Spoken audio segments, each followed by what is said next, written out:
Hello, everybody. Welcome to Inside the Trojans Huddle from WeAreSC, our weekly discussion of USC football. We have the usual crew. I'm not going to bother with lengthy introductions because you probably know who they are at this point.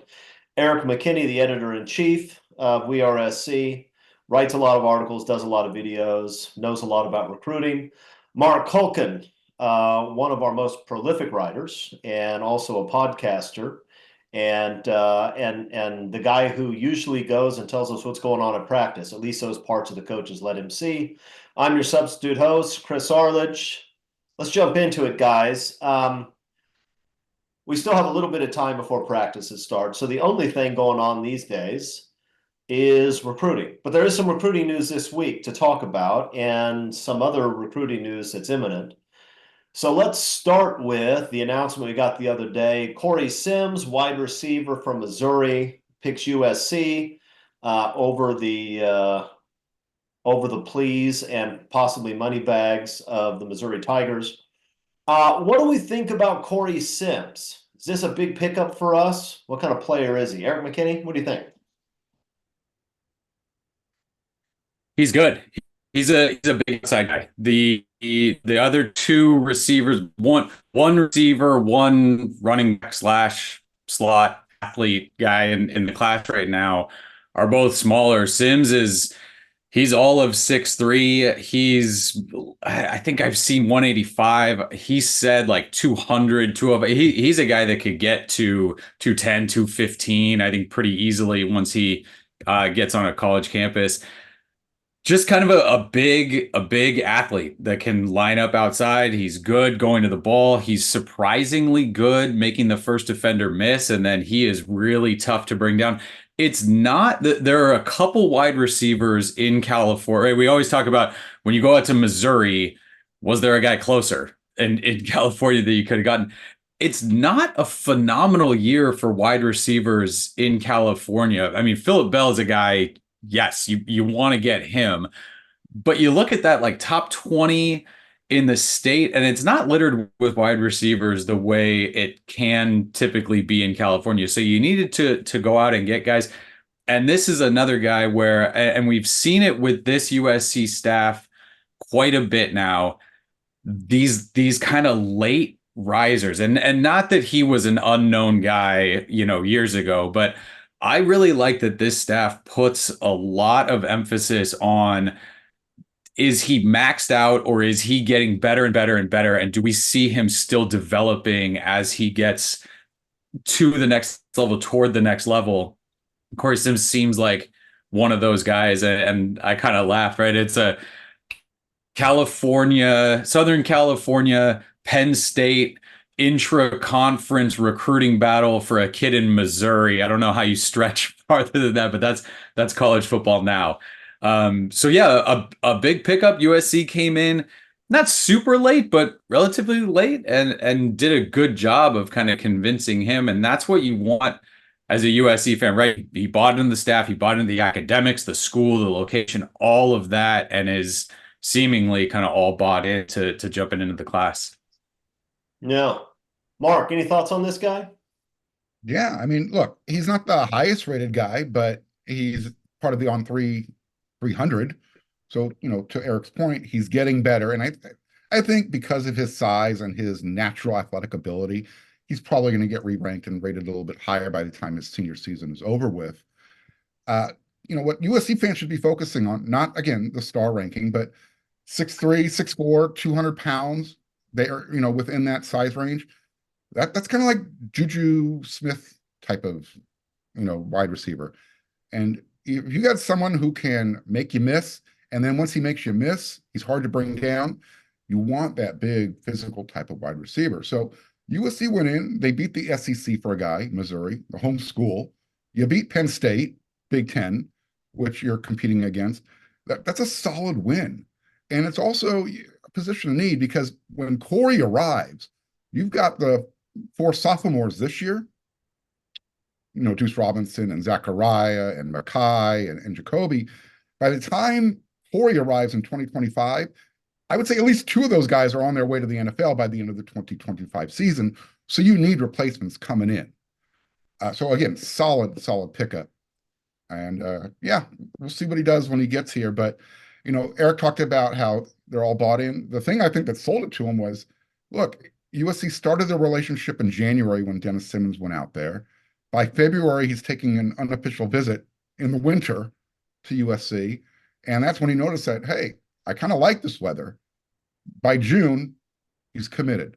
So we talk about developing relationships. Sometimes it doesn't take a long time to develop the relationship.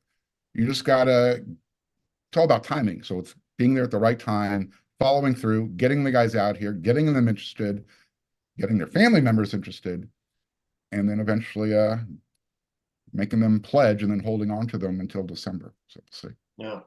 Yeah, I don't worry that much about USC's projections when it comes to wide receivers. The USC coaching staff is very selective when it comes to offering wideouts, and generally they nail it. I mean, Jacoby Lane was a blue chip recruit, but he was not at the level of Zachariah Branch or Deuce Robinson in terms of the recruiting list. Like those two guys, every school in the country would have thrown overboard some people in their class in order to land. They were elite recruits from everybody's perspective. But USC sees Jacoby, says this guy's going to be a superstar, and you know what? I'm pretty sure he's going to be a superstar. So it wouldn't surprise me if Corey Sims is similar that way. The other thing is, you talk about pulling him away from the SEC, and that's true. But Missouri's different, and when you talk about going into Louisiana or Alabama or Georgia to pull kids away from the hometown team, that's different from trying to pull a Missouri kid away from Mizzou. In large part because Mizzou has never been a football program that has built a rabid following because they tend not to be any good. I went to college in Missouri. I knew some Missouri football fans. It's not the same as talking to Oklahoma fans in Oklahoma. It's not the same. So it's a pretty good bet. If you're talking about going into Missouri, that's the sort of place where outside football programs tend to have some success pulling guys away. Even though Missouri had a pretty decent team last year, it's not the same level of worship throughout the state for the local football team. So it's probably a wise move to go into Missouri and pull them away.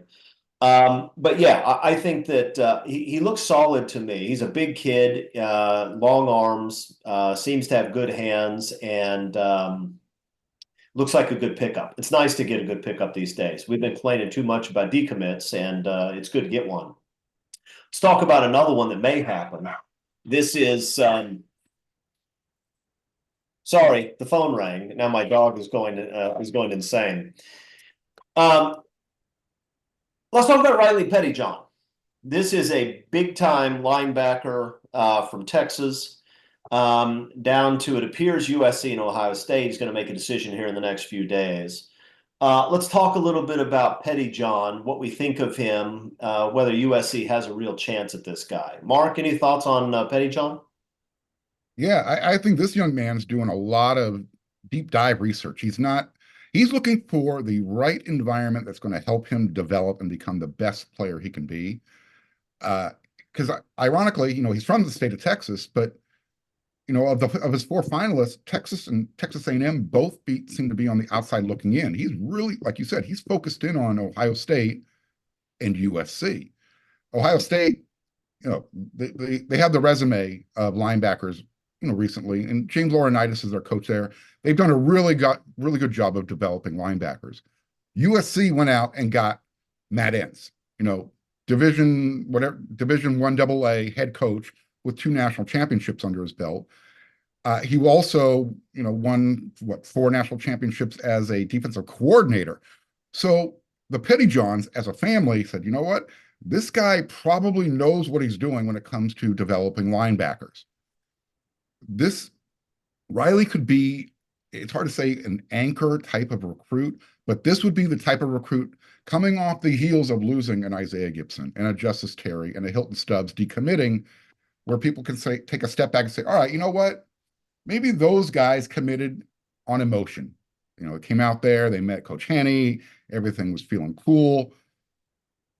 This one's a little different. This one's been taking time. It's been developing. He's been to USC a few times on unofficial visits.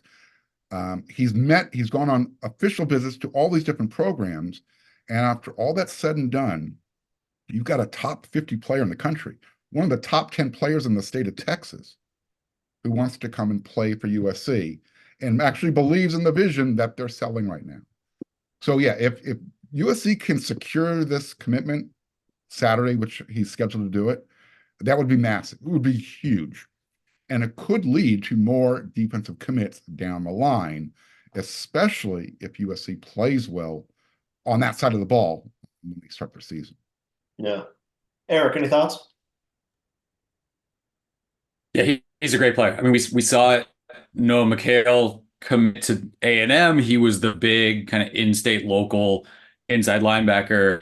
Pajon's better. He's a better recruit. He's rated higher if you want to get into that, but just kind of watching him fly around, athleticism, all of that. McHale is a very good player, but if you can only take one of those guys, and again, we're talking about kind of walking that high wire, right? There's a guy from Texas who's going to hear from the Texas schools and Ohio State. We're talking about if he does commit to USC, going to hear from those schools throughout the season. If USC slips up defensively, guys like that are tough to hold on to when they're out of state and they're hearing from big time programs that are probably going to have really good seasons. But if you pair him up with an Elijah Newby from this last class, you're talking about 2-3 years down the road getting elite inside linebacker play from two potential starters. And I know with the USC defense, it always feels like we're talking about, in a year or two or 2 or 3 or whatever that is. But you got to start doing this. You got to start stacking these kind of players. And he would be an absolutely massive addition. Again, it's not the front defensive line guys that you had in Justice Terry and Elijah Gibson. But if you're in on if you're in on a Griffin, if you get a Riley Pajon, if you start to add those guys who are taking their time, buy in, see what's going on, and you can follow it up with a super solid season, you can still end up with a phenomenal defensive class. And if Pajon is a guy leading the way for it, that's not a bad guy to have it kind of that tip of the spear for you. Yeah. Look, USC doesn't have Georgia or Alabama talent defensively this year, but they have enough talent that they can play good defense, right? There's no reason that this team shouldn't be a solid defensive unit that has some really good games and even against good teams is competitive and gets some stops. They have that ability. And I know USC fans are skeptical, or at least a lot of USC fans are skeptical. I understand that. You've been watching USC play defense for the last 5 years. But you've been watching a very different coaching staff. And guys, you may not understand just how important coaching is for college football. I mean, coaching is everything in college football. And the coaching staff USC had defensively last year was a disaster, a bottom 10 group. You're going to see a top 10 group this year. And even if you have exactly the same caliber players, you're going to see something very, very different. Guys are going to line up. They're going to play hard. They're going to do the fundamentals, and they're going to make some plays. That's just the way it is. So I actually am pretty bullish about these recruits sticking, not because USC is going to be a top 5 unit, but I think they know USC has to improve. And if the USC coaching staff can sell, look what we did in 1 year without recruits like you, Riley. Look what we did. I think people are going to buy into that, and so I feel comfortable with that. Eric mentioned Noah McHale choosing Texas A&M. I don't know what was behind that, but I got to tell you guys, I'm going to make some people upset now, okay, including some people very close to me, because here I am living in Texas. I'm about to talk about Texas A&M. A California kid that chooses to go to Texas A&M. This isn't a kid who is from Houston or somewhere where now his family is is within an hour or two, and he can go home a lot. They can see him play. I get that. A California kid traveling 1,300 miles to go to Texas A&M is a dramatically unserious act. It is, and I don't want to rip on a kid for going elsewhere. If he had chosen Oregon, I'd be disappointed. If he had chosen Notre Dame or Michigan, I'd say, oh, okay, I get it. He liked those places. They're fine places. Texas A&M is the biggest underachiever amongst the major programs in college football. They have been forever. Bear Bryant left Texas A&M 66 years ago. You know how many top 5 finishes they've had in those 66 years? 2. One of which was a shortened COVID season, which we should just write out of the books. 22 times in 66 years they finished the season ranked. That means 2/3 of the time this program isn't even ranked at the end of the season.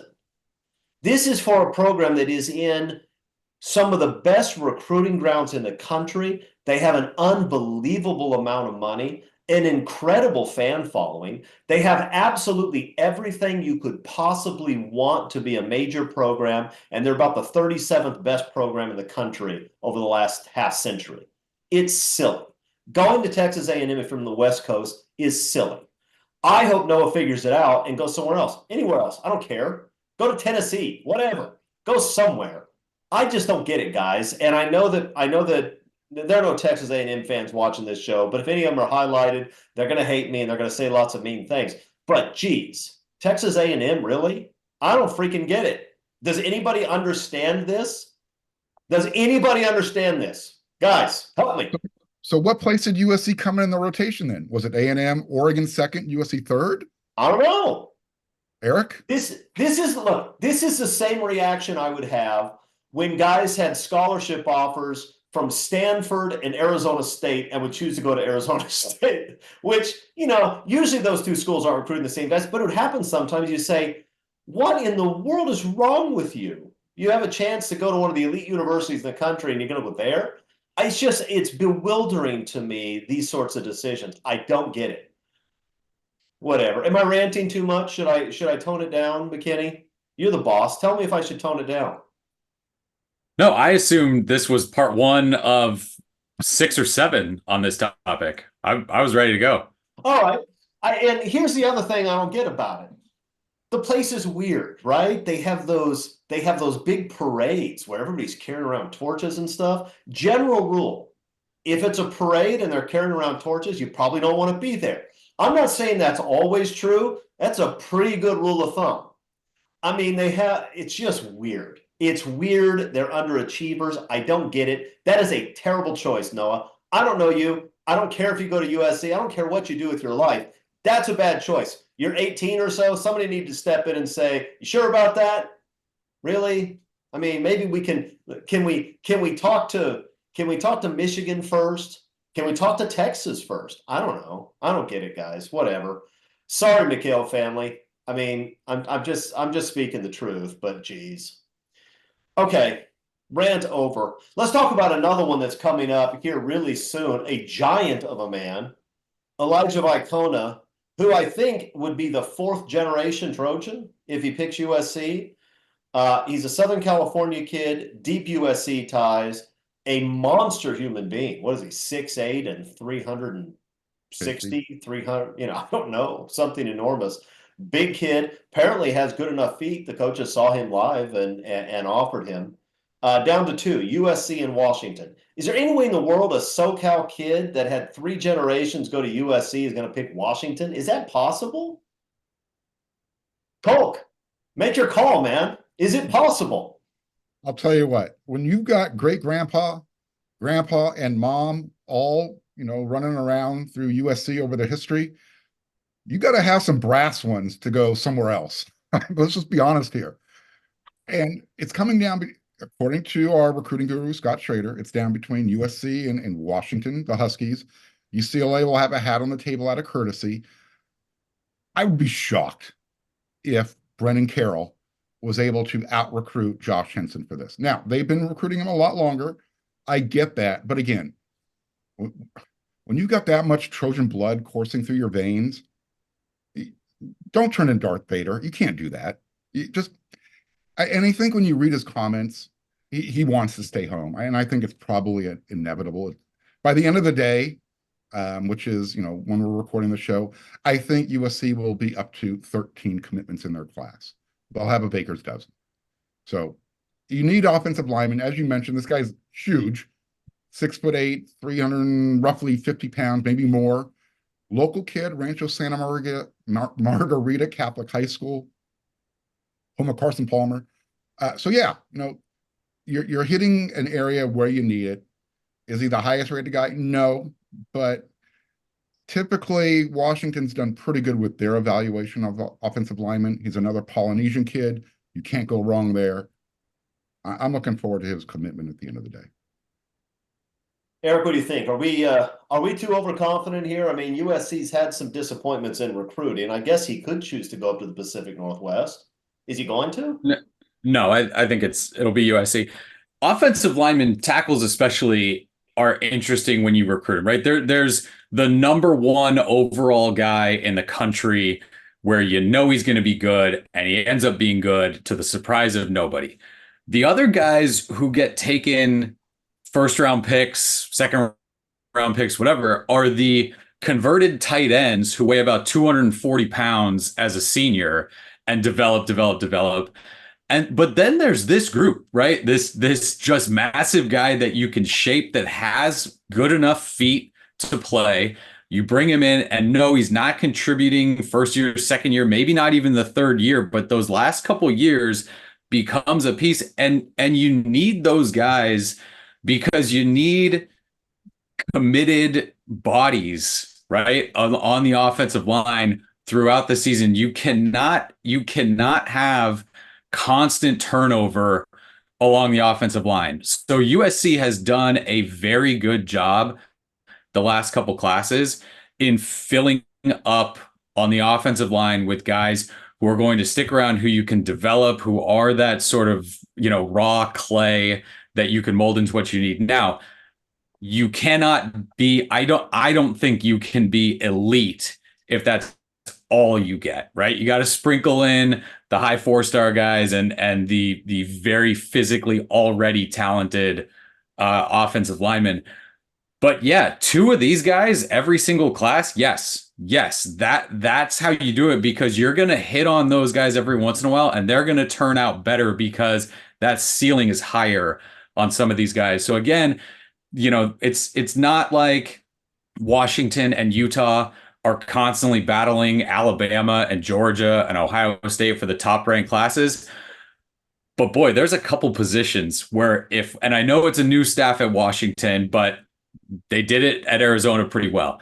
If Utah's group are going after, again, anyone that weighs more than about 250 pounds, I'm okay if USC takes a long look and goes after those guys. Yeah, Jed Fish did a nice job with that Arizona offensive line in a short amount of time.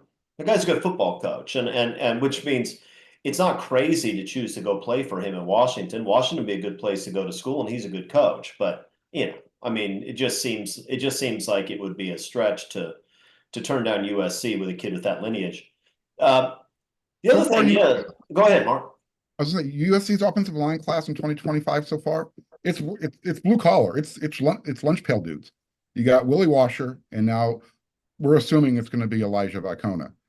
So to Eric's point, yeah, you bring those 2 guys in, you fill them in with 3 elite prospects in the offensive line. You're doing your job, 4 to 5 guys every recruiting cycle. Yeah, and I've done a couple of interviews with Pat Rule, Pete Carroll's longtime O-line coach at USC and of the Seahawks, and I asked him what he looks for. He's looking for guys who are smart. That's the first thing he'll tell you. I want guys who are smart. I want guys who are tough, and he's looking for high character kids. He's really interested in what their family dynamics are because he wants high character kids. And I think for the reason that McKinney noted a second ago, that a lot of times it takes years to become a high level offensive lineman. Even if you're talented, it takes years to do it. There are some exceptions. Winston Justice played as a true freshman. Tarlin Smith played as a true freshman. That happens sometimes with guys who are unbelievably talented, but that's not the norm. And I also know that offensive linemen, other than quarterbacks, are the smartest guys in the field. They have to be. You have to work with other people. It's so complex.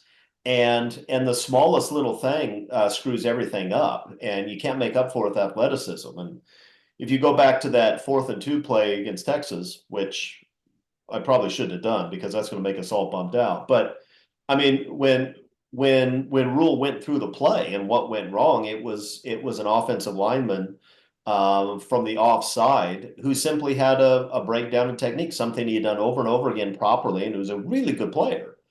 But he blew that because his head wasn't in the right place, and that blew up the play. That's what offensive line is like. So if you get a guy who's big, has good feet, who's tough, and who's willing to put in the time and has some intelligence about him, you can turn him into a player in a way that, you know, a slow wide receiver will always be a slow wide receiver. But offensive line is different. So I'm not the least bit troubled about the stars with these guys. I think USC, while they have not landed the elite tackle prospects who command a lot of money the last few years, they've done a really nice job of landing some really big bodies of guys who seem to be the guys who are lunch pail guys who will work hard and get better over the course of 2-3 years. So I think their recruiting on the O-line has actually been solid. It'd be nice to land some of those 5-star left tackle types at some point too, but I suspect Vicona picks USC, and I think it's probably a good pickup. Any other recruiting news that we should talk about before we move on? Anything else going on? I stumped him. Marco Jones, another in-state linebacker, announcing today, again, because of the delay, maybe already, but yeah, potentially A&M again. Yeah, for another in-state guy, a baseball player also. Another guy who's not listening to me. This is why I go back to that point earlier that I was making to Eric. These California kids that are going to Texas A&M, if there's going to be 2 of them, I think we can point our finger as to why they're committing right now to Texas A&M.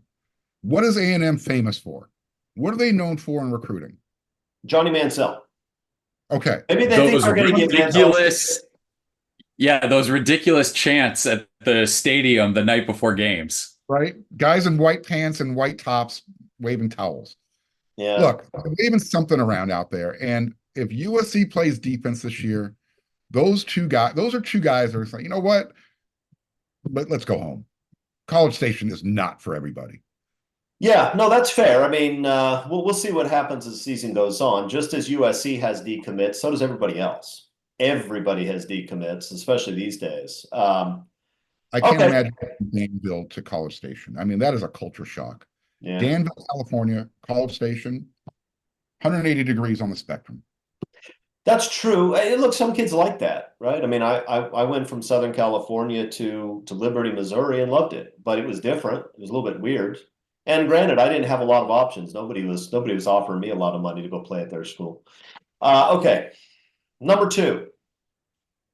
Let's continue with our unit reviews for the upcoming season. Today, let's focus on the running backs. All right, who wants to start us off? McKinney, why don't you start us off? What do you think about this running backs crew that we have this year?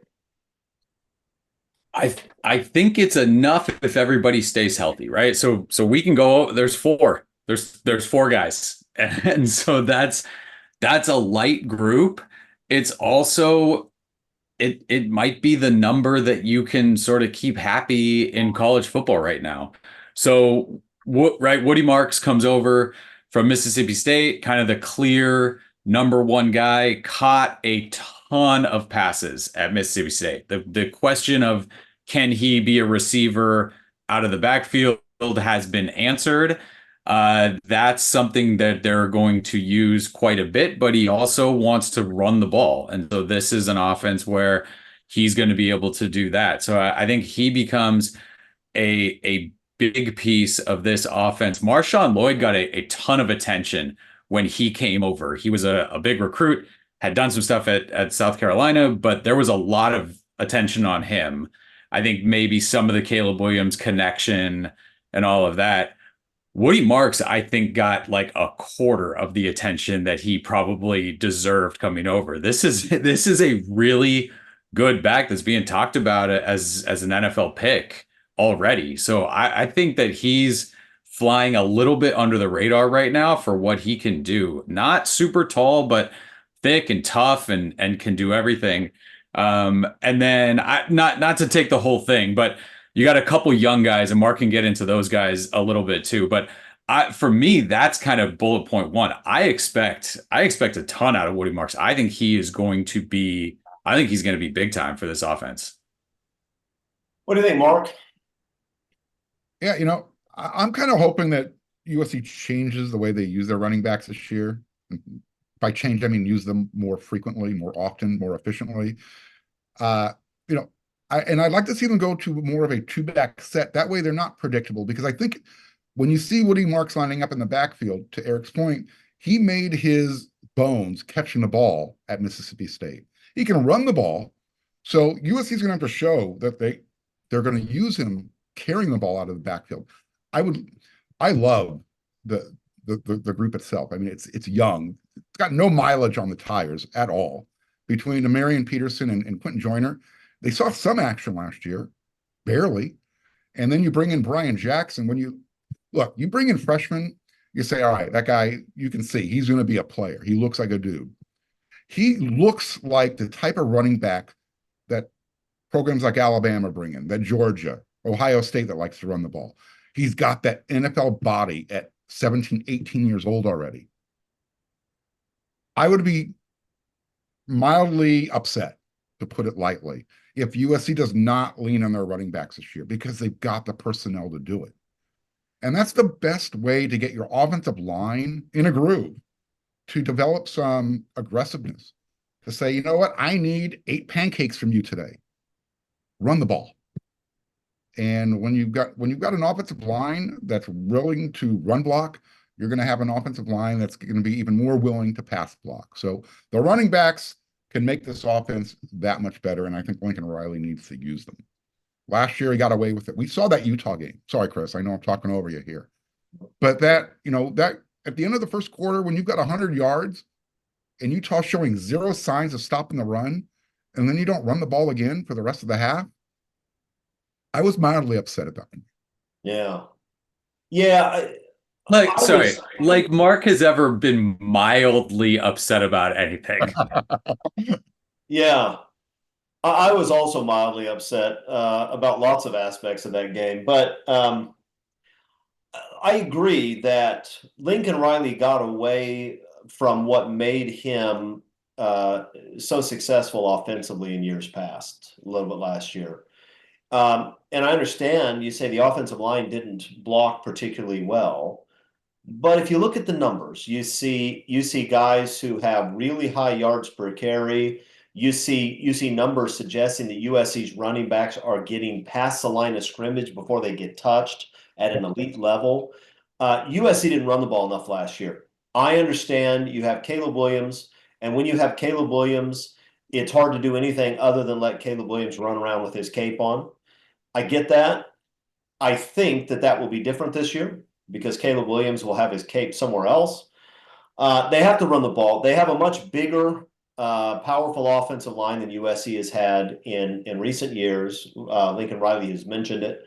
I think they're going to focus on running the ball and play action. They need to get that going for Miller Moss to be okay. You can't have Miller Moss in a position where everybody knows you're throwing and they're coming after him. That's a disaster. So I think they'll probably do it. I like the group. I'm with you on Woody Marks. He looks good in the highlights I've seen. I would also say that one place where USC has done very well in the transfer portal over the last 2 years is running backs. I mean, the running backs they brought in have been highly productive. They have not missed at that position. I don't think they're going to miss with him either. He's a good player, and all the young guys are talented. Quentin Joyner probably has a little bit more pop than the other guys in terms of getting outside and the like. But even Joyner's not a small back. I mean, he's got some decent size to him, and the other two kids are big. So I think it's a good group. 4 is not enough. I'd rather have at least 5 backs, because you need at least two every game, and usually the third guy is going to get some time. So you're 2 injuries away from being in a position where you can't do things the way you like to. So hopefully they won't be big. You'd feel good, right? If Darwin Barlow was the Austin Jones right now, like you'd feel better about it. Yeah, and we talked about this before. I don't really understand what happened with Barlow. Every time he played, he looked good. Maybe there was something we didn't know about the practice field or team meetings. We're not there. I have no idea. But man, it would have been nice to have him. I agree with you. In any event, it looks like a pretty solid group. I hope they run the ball well. I think they're going to be committed to it. One of the things I liked about Lincoln Riley when USC hired him is that he had shown that he was committed to running the ball and power running. And so last year was a little bit of disappointment. Maybe it's because of the roster he had, and we'll fix that this year. I don't know. I hope so. Any other thoughts on the running backs before we move on? Okay. So last week we talked about USC football what ifs. What if something different had happened? How would that have changed USC football? Let's go to the well again, because I think there's some interesting stuff to play with there. So, guys, do you have a second USC football what if? Culkin, what do you have? I put an article up this morning just about that, actually. What if Texas and Oklahoma had joined the Pac-12 and the Pac-12 turned into the Pac-16, like it literally almost happened back in June 2010? Imagine where college football is today. I'm just thinking about that because of the lack of foresight and the vision by Larry Scott to make it happen, because he was so stuck on revenue sharing. All of a sudden now, the Pac-12, the Conference of Champions, is making the SEC make moves. Who are they trying to chase from the ACC? I'm just wondering what would have happened if Texas and Oklahoma would have followed through. Colorado was already on board. You bring over Texas, Oklahoma State, I believe Texas A&M and Texas Tech were the other schools. I mean, geographically, it fits better than what's going on now. No question. You have two divisions, the Western Division, the Eastern Division. You stick them in there with the Arizona schools and Utah. I think it's just, what if that would have happened? And look where we are today. Look, it's a little different today. We got what we wanted. USC is not part of the Pac-12 and Pac-10 as we grew up with, and the Pac-8. But God, can you imagine how the Pac-12 could have changed college football? Instead, it was the sign of the first decay of college football, because that never happened. Yeah, and you point the finger at Larry Scott, and there's certainly merit to that. But this is also where USC not having a professional athletic director was a problem, because that was a situation where USC should have flexed its muscle and said, no, we're going to make this happen, and we're going to turn the Pac-12, the Pac-16 into the only conference that can rival the SEC. And that's what would have happened, and it would have changed the course of college football. And you're right, USC would still be playing the Pac-12 teams that also get Oklahoma and Texas quite a bit, which would be fun. So, yeah, I was disappointed when that fell through, and still am, even though I am looking forward to the Big Ten schedule. McKinney, what do you got? You have a USC football what if? Yeah, I mean, they all go back to what I had said previously, right? What if USC had a constant string of very competent athletic directors? So this one is in that ballpark, but I can phrase it differently. So the super morbid way to look at it is, what if Paul D's timeline was sped up? But the other way is, right, what if somebody else got caught jaywalking first, right? If USC's Reggie Bush thing had happened after the Ohio State tattoo gate, or some of that, right? All the stuff that sort of snowballed after, and everybody had realized, oh, that's not that big of a deal. It is everywhere, right? If USC was in that group rather than the first one that got publicly executed, how does that change things, right? And again, it goes back to, if they had an AD that had any idea what was going on and handled that a little bit better, sure. But I think that it's that timing hurt them so badly, because you hadn't gotten sort of the wins in that public court yet that a lot of the programs after them got when the USC stuff came down. And there were still plenty of people out there like head in the sand. No, they deserved it. They deserve it. but a big chunk, I think, had realized at that point, like, this is silly. What are we doing? It would have been nice for an Ohio State to have to have gone through that rather than USC, because it affected a lot. And what we're still seeing, right? Sanctions are done and whatever, and you're through multiple coaches now.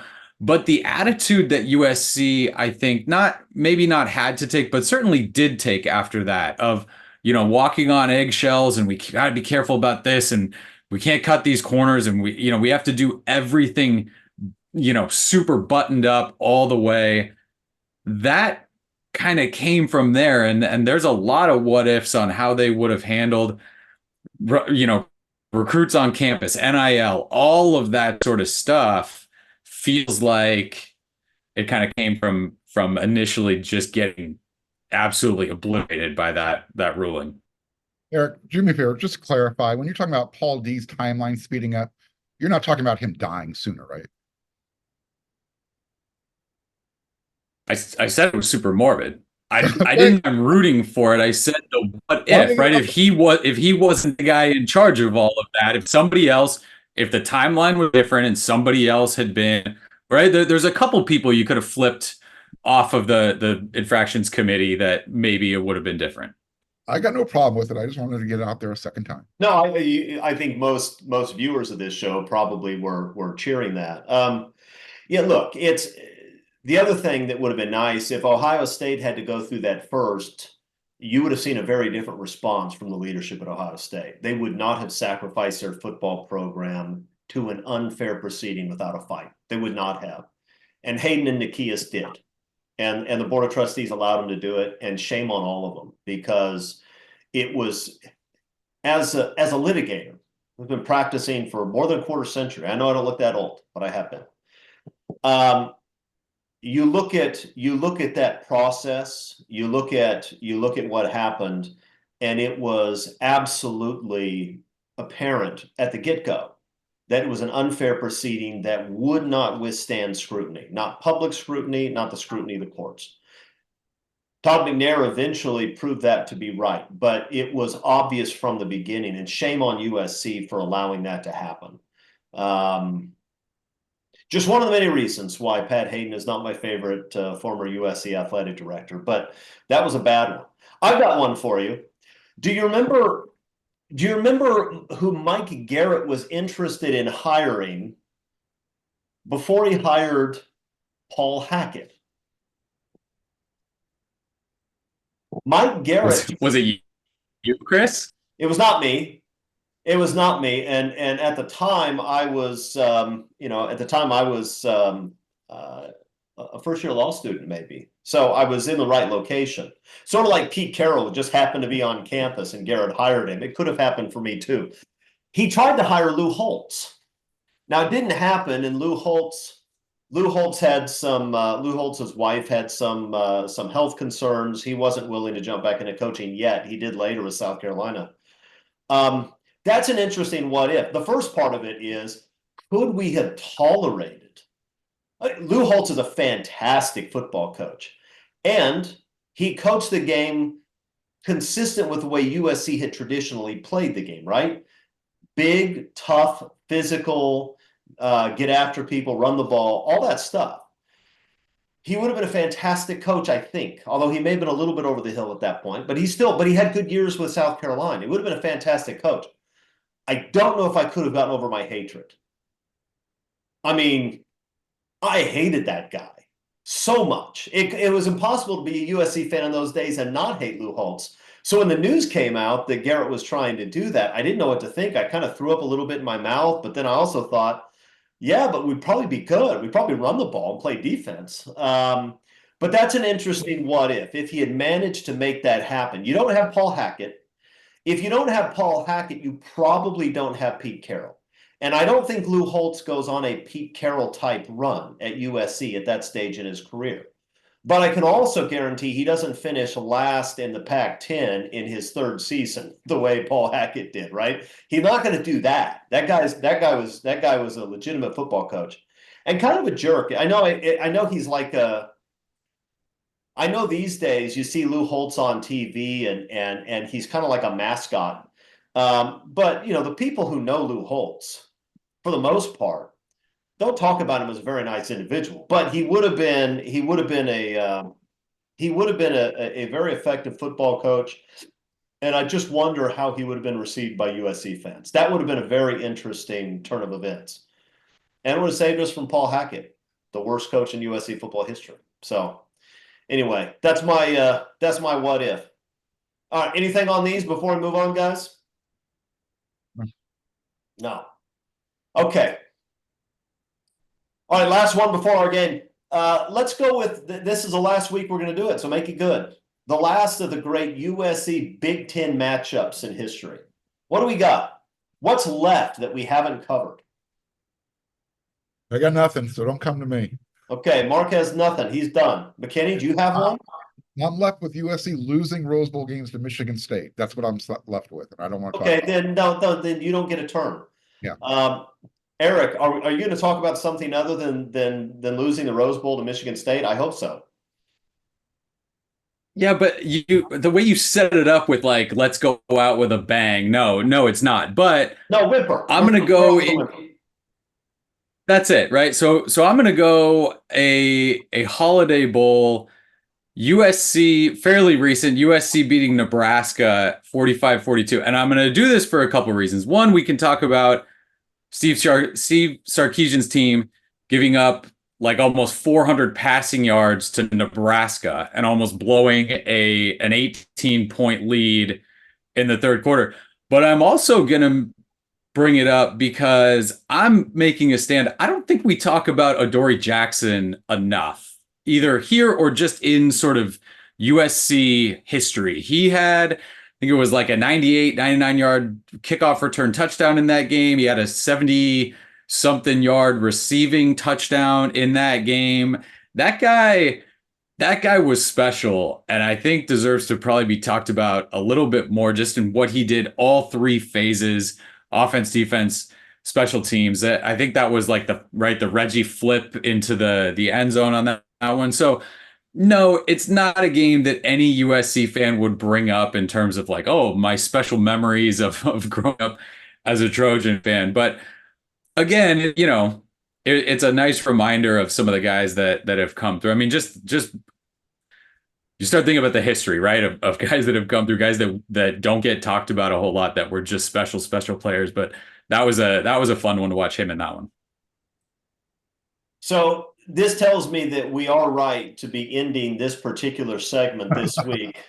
Mark wants to, and I lit into Mark because of what he was going to do, but I also, when I thought about this before the show, briefly, admittedly, I kept coming up with heartbreaking losses to Big Ten teams as the ones that really stood out since we covered the others.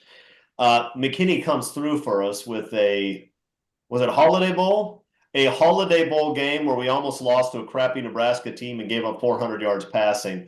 If that's the best that any of the three of us can do, I think we're done with this topic. So, go ahead and light us up on the comments if we left out some critical ones. But I think over the last few months we've hit most of the ones that make sense to hit. I think this is where we miss Greg Katz the most, the historian who's got so many more games.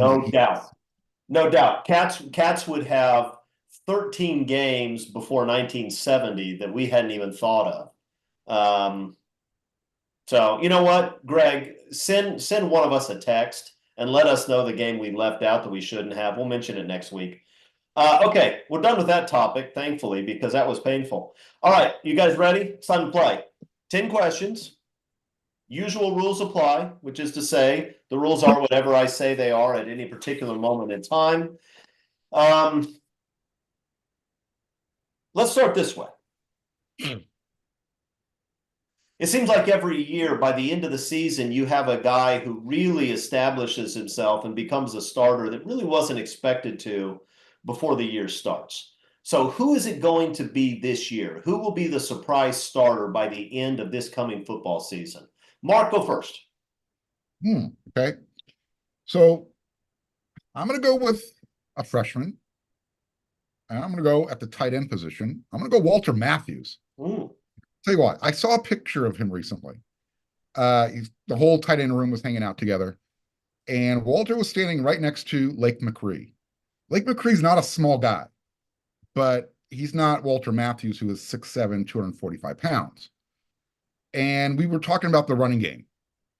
So if you need somebody who can step in there and remind people what a tight end is capable of doing when he's not running around trying to catch passes, I think you've got somebody, and I think Eric talked about it, or maybe it was you, Chris, earlier in the show, 6'7", 6'5", 240 pounds, long arms. If you got somebody who can run block, you're going to have an opportunity to play and start by the end of the year, especially if USC goes to a 2 tight end set.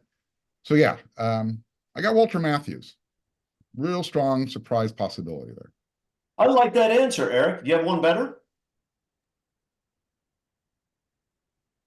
Yeah, that's I think like Lake McCree's on my list of guys that don't get enough credit for like all the things that they do in the offense.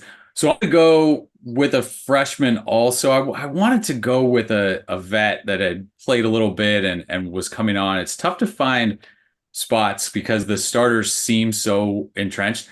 I'm gonna go freshman defensive lineman Cam Fountain at an end spot. I think that I think he's a big time guy, and I think he has the potential to get some spot starts late in the season. Wow. Yeah. Also a good answer. And look, if he does it, he's going to have to go through some guys who have been there longer, who have some talent. Jamil Muhammad, who played really well the first half of the year, not as much the second half of the year, but it's an experienced guy. You have Braylon Shelby, who is, I think, a future NFL edge guy. And I don't know what they're going to do. I suspect that Anthony Lucas is going to have his hand in the dirt, and probably should. But if they have him out there, he'd have to go through him too. Those are both good picks. In fact, they're both so good that I'm going to go 1 point each, and I'm not going to make the hard decision. All right, here we go. You're the USC athletic director for one day. You have unlimited power. Carol Folk can't get in your way. Trustees can't get in your way. What's the first thing you change? Eric McKinney. Oh, this is tough. So yeah, like my first blush is in the NIL realm, but I'm gonna go Coliseum game day atmosphere, all of that, right? You open up campus, you make it a big event, not just kind of a turnstile get into the thing. And you got to do whatever you can to sell that thing out. You got to get butts in seats. And so I'm not going to give you a great answer, and you're going to bash me because I have specific thing on this. But every single thing is game day atmosphere. Load up the Coliseum with fans. All right, so McKinney has an answer that's an interesting topic and probably a worthy one, but doesn't have any specific course of action. That's not great. Mark, what do you got? So because Eric's suffering from dementia on this part of the debate, Wow. I'm going to be a little bit more specific with how we can change the game day atmosphere because we're on the same page. Yeah. I am Jen Cohen. I'm telling Carol Folk, have a seat, because we're going to put back that game day experience. We're going to bring tailgating back to the Coliseum. We're going to get rid of that black wrought iron fence. We're going to build a land bridge from campus that goes over the Science Museum and puts you right there in the middle of everything. How are we going to kick the flagpole? What are we going to do about that? Before you touch the land bridge, You kick the top of the flagpole. No, you kick the flagpole right. That's where the land bridge will start. Okay. Right at the base. Okay. Right at the base. I mean, you're the guy that got rid of the song girls last week. I'm just making sure you're not intent on getting rid of every tradition. Look, if you want to give me more time, and I've got unlimited checkbook, yeah. I am now moving USC sideline underneath the press box, which means the song girls come, and we can bring the song girls back. And I don't need a thing. And that's the number 2 move. It's a land bridge and opening up the Coliseum and then moving the sideline over the other side. Okay. All right, good. I do like the land bridge. Maybe the land bridge works its way over to the peristyle, and you go in right that way. Like it's all kind of connected there. I think zip line. I don't know why we do a land bridge when you could do You could do a zip line from campus over to the Coliseum. I That would be like amazing. that Yeah. is an NIL bonanza right there, because you'll have every single student doing right into the student section. Yeah. The United Airlines zip line, right? And they're going to donate a bunch of money for this. I mean, it's amazing to me that I haven't been hired as athletic director at USC yet. I'm going to give myself a point. It's still 1-1. Question number 3. Greatest Cold War movie. There are so many to choose from that I know both of you are going to come up with something good. It would be impossible not to. Greatest Cold War movie. Mark Holken. Can I get a clarification? Does it have to be a movie that was made during the Cold War, or is it just about the Cold War? It doesn't have to be made during the Cold War Okay. if it's about the Cold War, but if it's made during the Cold War, you get a twofer. I don't know. Just come up with a movie, man. This is not that hard. This is an easy question. Came up with 3 submarine movies. This sounds like McKinney. Well, it came down between Crimson Tide, Okay. Hunt for Red October, Okay. but because you said I get a 2-for-1, I'm going with Ice Station Zebra. It was made during the Cold War. Another great submarine movie, great cast, and maybe a little long in the tooth for the movie itself, but you know what? I enjoyed it. Okay. Ice Station Zebra. I never would have expected that. A very interesting answer from the esteemed Mark Holken. McKinney, do you have 3 movies also? I would expect you'd have at least that. I could dig up 3 movies. Do you need 3? Not Do you necessarily. need 7? But Mark's go opened 12. the door to that. Yeah. All right, so if we're in the vein of 3, right? I don't have 3 submarine. I should have given 3 more submarine movies. So since we're a sports show, right? I kicked around Miracle and I kicked around Rocky 4, like just as right that stuff. But the greatest, it's Doctor Strangelove, right? I mean, is there like it's not a conversation, isn't it? I mean, isn't that the answer? I mean, that is a great answer. Rocky 4 also would have been a great answer. You know, if you would have said Rocky 4, you would have won instantly. I appreciate your integrity Yes, I know. in not doing that. Wasn't done giving his movie list yet, Al Chris. He was just about to. I mean, Rocky does win the call. He ends the Cold War with his speech at the end. If I can change, if you can change, everybody can change. That's amazing. And he did that without accepting any money for the fight. I don't know. Okay. I like both answers. I'm a little bit surprised, though, that Red Dawn didn't even make like the short list. I mean, you know, just local small town kids killing Ruskies. As the commies come in, they're just taking them out. I mean, come on, man. No James Bond. I thought Mark would have gone on War Games. War Games is solid. I mean, look, all of the Bond movies where he's dealing with the Russians. I mean, that's all good stuff too. So many great Cold War movies. Once again, I don't think any answer stood out. I haven't actually seen Mark's movie, and so I don't want to ding him for that. I know I haven't seen it. I don't want to ding you because I haven't seen it. Really good. Rock Hudson, Jim Brown, Ernest Borgnine. I mean, a long list of big time actors. Go watch it. Okay. Is this a 60s film? Yeah. Okay. Late 60s or late 60s. All right. Okay. 2-2. Number 4, musical act you didn't get when they first came out, but can appreciate now. McKinney? No, you get one shot. No, none. I gotta like you right away. I'm not getting into you later. Okay. Not even Menudo? Okay. Oh, well, now if that's an option. It's an option. All right, Mark Holken, what do you got? I'm going Meatloaf. Really? Yeah.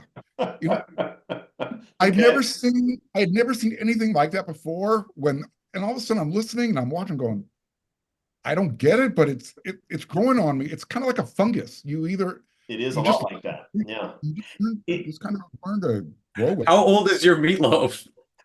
When was this switch? Was this when Meatloaf made his comeback with, I can't remember the song now, but I mean, even that was probably 30 years ago, but All I know is when I'm watching Paradise by the Dashboard Lights, any of those songs come on, I'm just like, we're talking about an opera that goes on forever and ever and ever. And there's just so much acting behind it. It's good stuff. who wouldn't want an opera that goes on forever and ever and ever? Okay, so I like that Culkin was brave enough to give that answer, especially when McKinney refused to give one. I'll give mine on this. It's actually David Bowie for me. When I was a kid, I did not get Bowie at all. I didn't get it. I didn't like it. It wasn't until I was over 40 that I went back and listened to him again and recognized his genius. That's on me, obviously, but still, for whatever reason, it took me being much older before I could appreciate him. Culkin gets the point. He's up 3-2. Greatest moment you can remember from a USC game that did not involve UCLA, Notre Dame, or a bowl? Hmm. Culkin. It's easy for me. 2004, USC hosting Cal in the Coliseum. Mm. That was the loudest that place has been since 1974, when USC came back and won the game against Notre Dame. And I still don't think it's reached that crescendo since then. That 4-down defensive stop that the defense did to keep that game in check and make Aaron Rodgers walk off the field a loser will go down as one of the greatest moments in Coliseum history. I love that answer, Eric. Do you have something better than that? No, can I just give the same? I'll just coattail that to the points, right? So that's it. To give a different one, I think the Reggie Bush night against Fresno State, that the amount of Fresno State fans there made it that atmosphere. And when he goes down the sideline and puts the ball behind his back and cuts across, I mean, there's a reason that everyone still talks about that, and it's shown all the time. So that's that entire performance from him, but that specific play is the one that jumps out. But look, that Cal game was something else. Yeah, I mean, I had others that I had considered. 1988 against the top 5 Oklahoma team at a time when USC had been struggling for, 5, 6, 7 years prior to that, maybe a little bit longer. Oklahoma was at the very top of their game, and they come into the Coliseum and just get run over.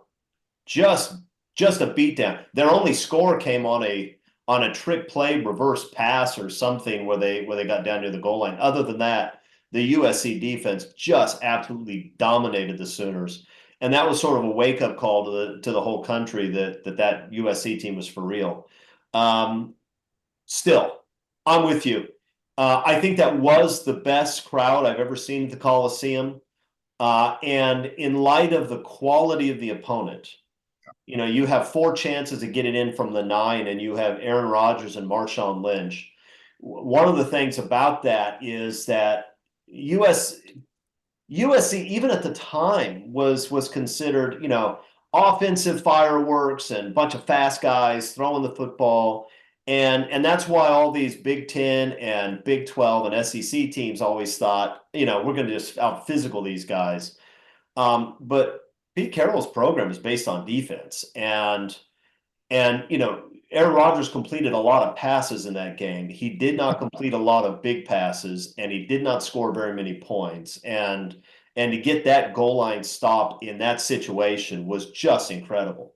And it's also the scene of one of my all-time favorite Pete Carroll moments, where calls a timeout, gets a defense over, looks at him and says, "Isn't this fun?" or something to that effect. Like, no, coach, this is super stressful. He was not stressed. He was loving the competition of it. Great game. And it's not fair to you, Eric, because Mark got to go first and he got to give the answer first, but life isn't always fair. Mark gets a point. He's up 4-2. Number 6, college football personality you simply couldn't stand. Can be today, can be in the past, don't care. McKinney, who do you got? We talked about him, Lou Holtz, right? And the Lou Holtz Mark May sort of back and forth thing was rough. Yeah, that was painful. Culkin? I'm going to go with Gary Danielson. I cannot stand listening to that guy call a football game. You want to talk about tunnel vision and not getting outside of the SEC bubble? Go listen to that guy call a football game. You would think that they don't play football anywhere outside of the Mason-Dixon line. It's amazing.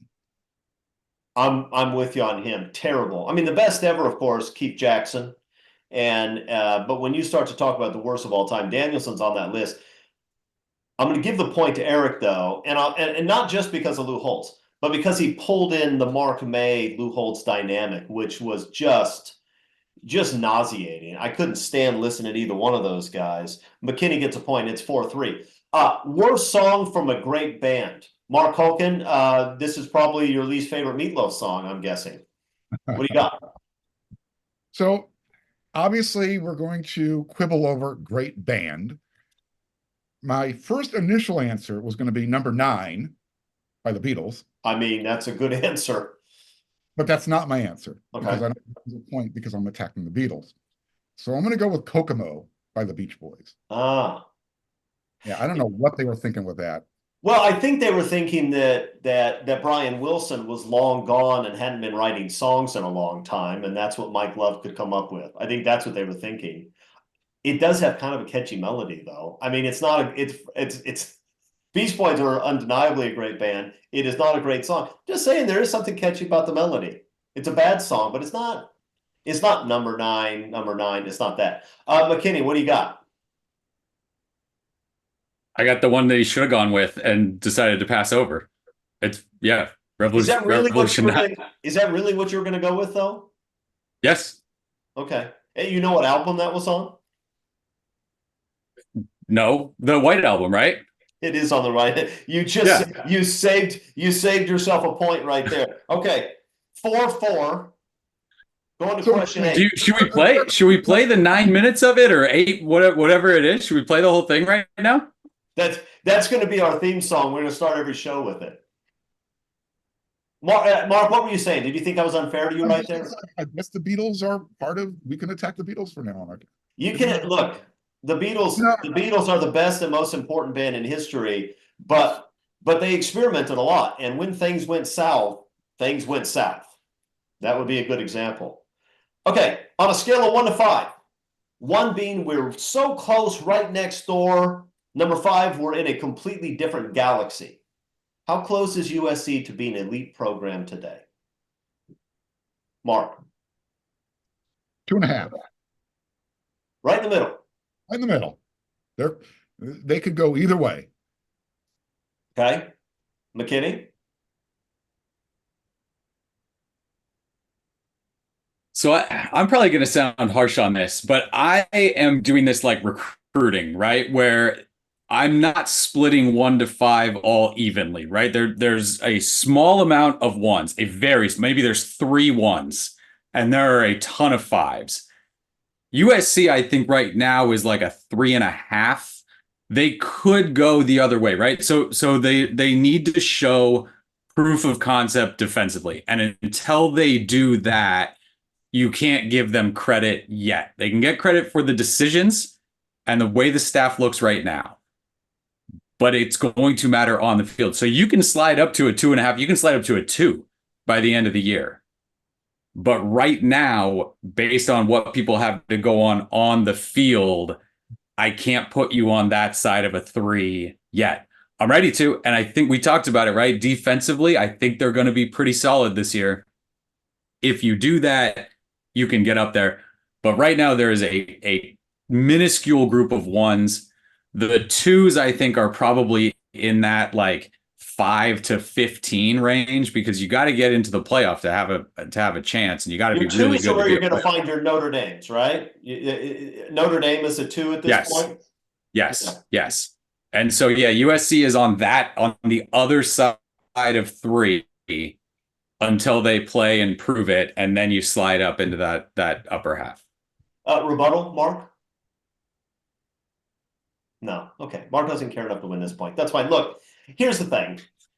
I got lost when Eric said there's this many 1s, this many 5s. It's like, you know what? Pick a number. It was a long-winded answer, wasn't it? It was a long-winded answer. I'm going to give you the point, Mark. Look, if you would have asked us this question last year at this time, I think they probably would have had some 2s, right? Where we've seen huge improvement. USC's knocking on the door. It's now time to fix the defense, and I think they brought in the right bodies to do that, even though we all had our doubts, real doubts about the defensive coordinator. It's hard not to be below 3 for me right now. This is something that could change. This could change in Las Vegas against LSU. They go out, they beat LSU. They look solid on both sides of the ball. I'm going to feel very differently about it, but it's tough right now for me to give USC much more than something slightly below 3 because I do not like the direction we took over the last 12 months. Although the defensive staff looks solid, we'll see what happens. I've already given Mark the answer. Mark cleverly pointed out how long it took Eric to give his answer, and then I spoke and exceeded his length with mine. Okay, Mel Gibson's William Wallace. They can take away our lives, but they cannot take away our freedom. Does this even make sense? Can somebody explain to me how this makes sense? Culkin, what do you got? Please help me. Philosophically, logically, no, it does not make sense. With that said, counselor, you have to believe in something. You have to have a why, right? That's why the team plays football. What is their why? What motivates them?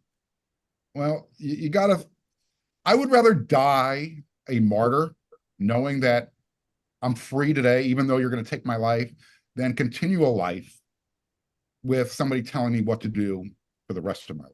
Better dead than red, Mark. That's you. That's me. You. And I like that. What about you, McKinney? Does this make sense? Yeah, the first hour are the specific people in that area that can hear him right now. The second hour is the greater general Scottish people as a group. Yeah. It turns out they did in fact take away their freedom. But here's the thing about this. It doesn't make logical sense to me, but it worked, right? It worked. When he's got that blue face paint on and he's screaming that, I wanted to cheer with him. I wanted to go kill an Englishman at that point. Fortunately, I saw this movie in Southern California. There were no Englishmen present because if there had been, yeah, I don't know what he's talking about. It seems to me your freedom means the ability to do the things that you want to do. And if you kill somebody, it seems to me that you do, in fact, greatly diminish their freedom. But whatever. It was a great movie. Nobody gets a point. 5-4. We're going to the last one, and Mark has the lead. But this is a question, a 2-point question that's going to decide this game.